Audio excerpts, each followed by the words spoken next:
we want to turn our attention now to an issue that kind of flew under the radar, but is a pretty, or at least here in mainstream Western media, but a pretty major story. Mali, Burkina Faso, and Niger, who have formed the Alliance of Sahel states. People may remember those are the three countries that had the popular military uprisings last year that established new governments. Those three countries have withdrawn from the regional bloc of West Africa, ECOWAS. So big story, big change in the politics of West Africa, and we are really excited to be joined here by Kwesi Pratt Jr., who's the General Secretary of the Socialist Movement of Ghana. Kwesi, thank you so much for being back with us. Well, thank you for having me. Well, it's an honor to have you as always. And I guess my first question for you here is, why now? Why are these countries pulling out of ECOWAS at this time? Well, I think it's just the recklessness of the leaders in West Africa, which is pushing these three countries.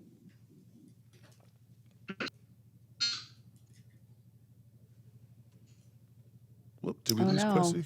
Of French neo-colonial. Oh. And they've done everything possible. Do we have some difficulties? No, it looks like we did, but we got you now, so we're good to go. Maybe start from the top, though. Okay.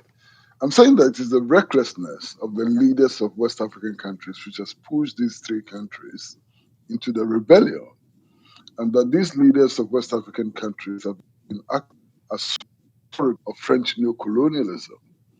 These three countries tried to break free of French imperialism. They wanted to take control of their own natural resources and to exploit these resources for the benefit of their people. They were also not happy with the establishment of French military bases all over West Africa. And West African leaders threatened to wage war on them, and they've imposed all manner of sanctions on them, making life quite unbearable for their people. And the option was open to them was to walk out of ECOWAS and try and establish what they call the Alliance of the Sahel, so that they can continue to pursue their objectives.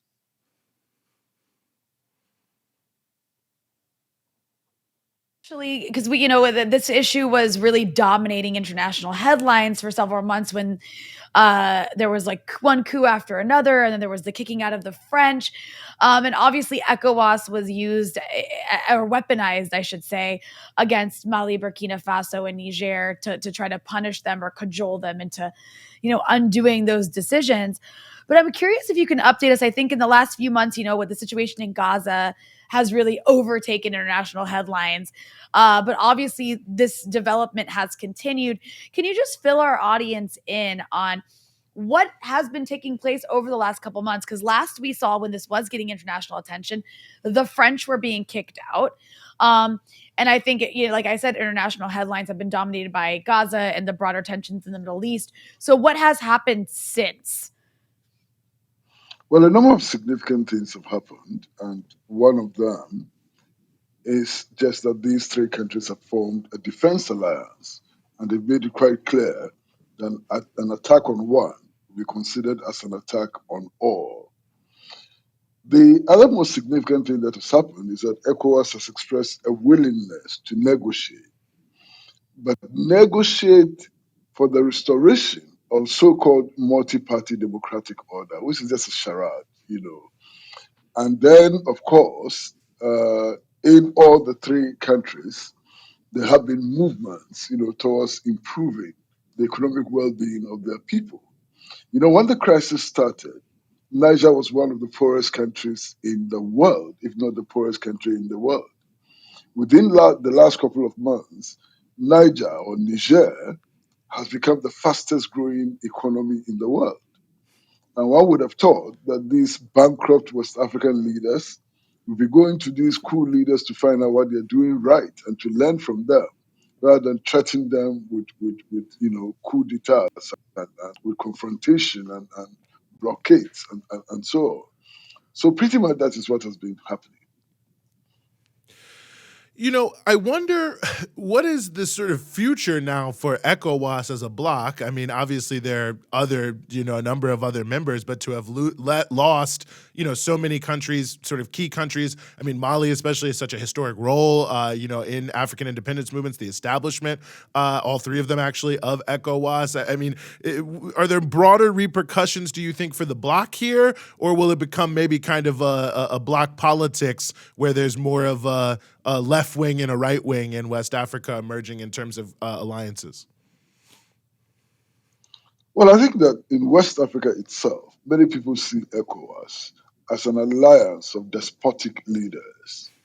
Many people do not see ECOWAS as representing the interests of the people, the farmers, the workers, the youth, and so on. It's just an alliance of despots, and not many people will shake.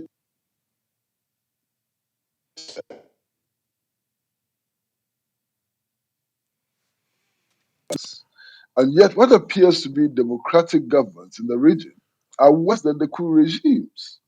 Now, if you take a country like Ghana, the ruling party is appointing card-bearing members of the onto the Electoral Commission, which has responsible for supervising elections. I mean, what coup can be worse than that? If you take La Cote d'Ivoire, Alassane Ouattara actually changed the constitution, so that he can extend his mandate. What coup can be worse than that? There are many countries in West Africa where the ballot box is not respected at all by these leaders. And each time any of the leaders has infringed the constitution, has violated the constitution, has twisted arms, to gain power, all the others have lined up to go and congratulate him. These are not leaders who can be talking to us about democracy, the ethos of democracy, and so on. You understand? These are hypocrites. These are people who are not pursuing the interests of West African people. These are people whose main agenda is to maintain the neo-colonial order. You understand? And they have no commitment to democratic practice in West Africa or anywhere else.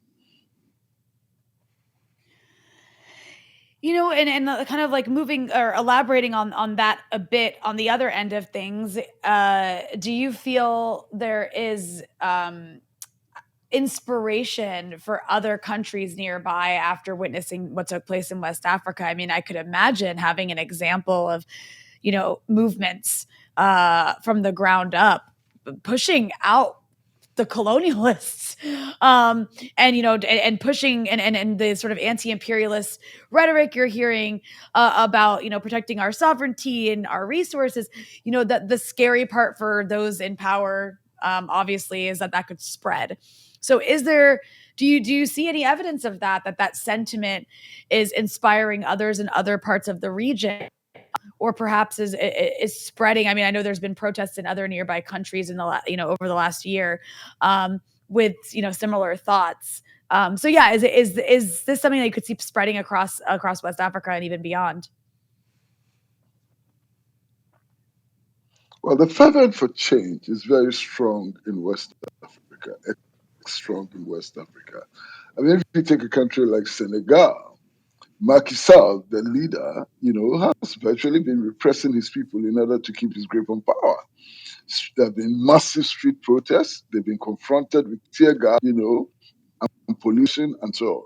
So there's a strong fervor for change in Senegal. Everywhere you turn in West Africa, there's a very, very strong fervor for change. And that is simply because the people are no longer able to bear exploitation and repression from their former colonial authorities. Now, listen, if you take all of French speaking West Africa, all of them have to keep their foreign reserves in the Central Bank of France.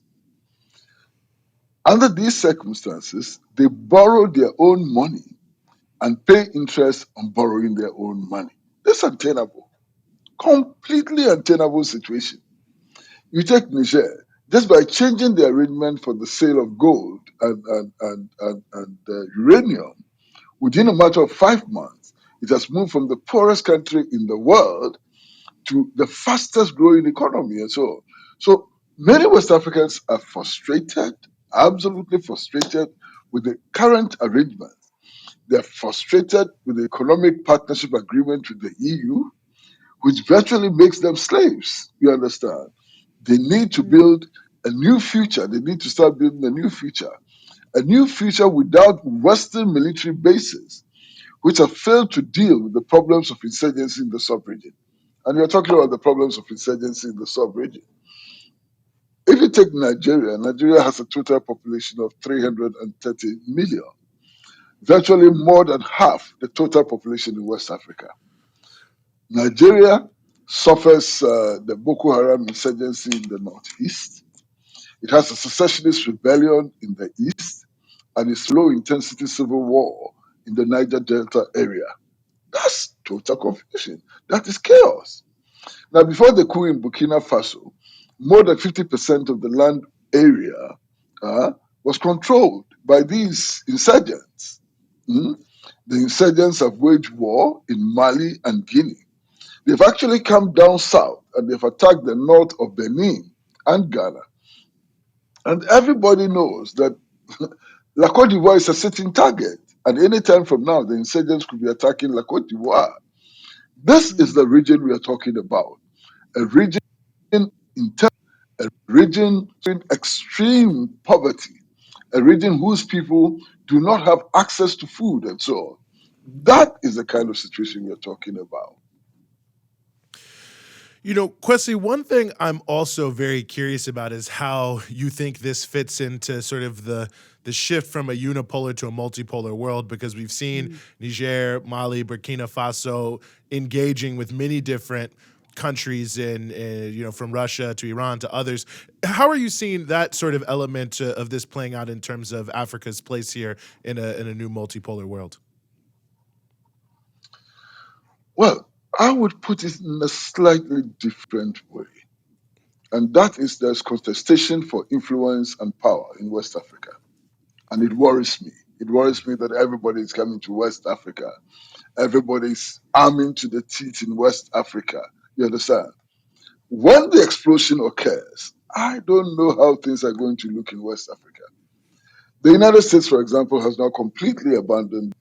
I mean, the United States, in the midst of the de-recognition of the Niger government, actually sent an ambassador to Niger, which is a de facto recognition of the Niger government, in spite of all the statements that were being made by international organizations and so on. Only 2 weeks ago, the United States donated, a substantial amount of vehicles to the security forces in Burkina Faso. So there are indications that the United States really wants to put a foot in West Africa. Why? Is it because of some competition between the United States and France? Is that the case? Or is the United States stepping in to serve as the last bastion of Western imperialism in West Africa? We don't know. Now, last week there were reports that the Russians had sent in 100 soldiers, to protect the leader of the Burkina Patriotic Revolution. You understand? And there are all kinds of indications. You mentioned the interest of the Iranians and so on. I, as a West African, am worried by these developments. West Africa must be for the people of West Africa. Its destiny must be shaped by the people of West Africa.